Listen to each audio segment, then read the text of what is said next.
Staff Sergeant Metz. Metz is alive for now, standing in line at the airport Starbucks in his camo gear and buzz cut, his beautiful new camel-colored suede boots. His hands are thick-veined. The good blood still flows through, given an extra surge when he slurps his latte, a fleck of foam cut on his bottom lip.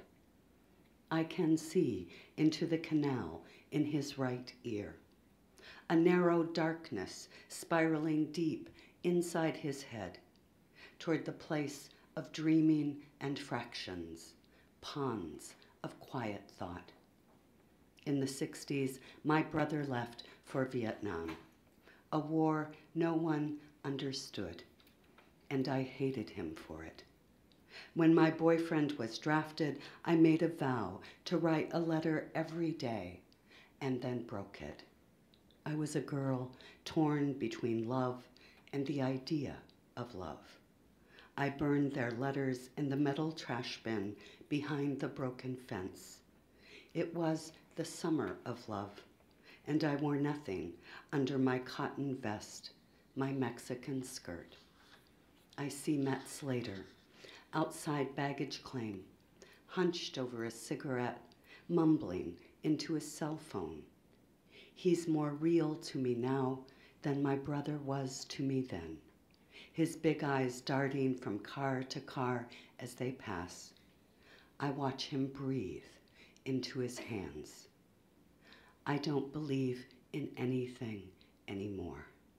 God, country, money, or love. All that matters to me now is his life.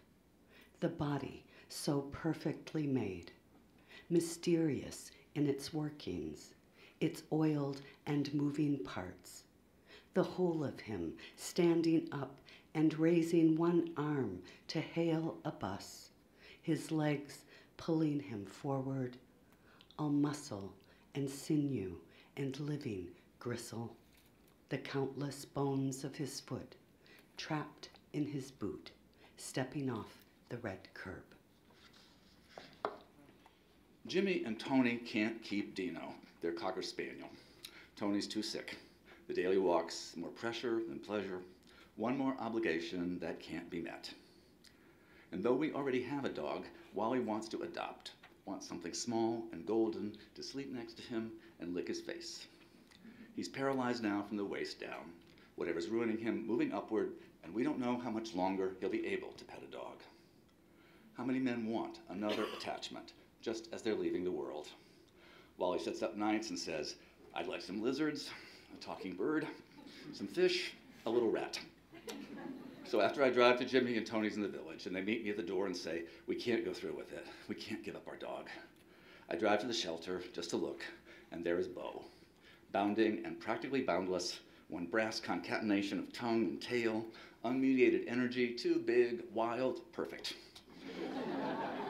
He not only licks Wally's face, but bathes every irreplaceable inch of his head. And though Wally can no longer feed himself, he can lift his hand and bring it to rest on the rough gilt flanks when they are, for a moment, still. I have never seen a touch so deliberate. It isn't about grasping. The hand itself seems almost blurred now, softened, though tentative only because so much will must be summoned, such tension brought to the work, which is all he is now. This gesture toward the restless splendor, the unruly, the golden, the animal, the new.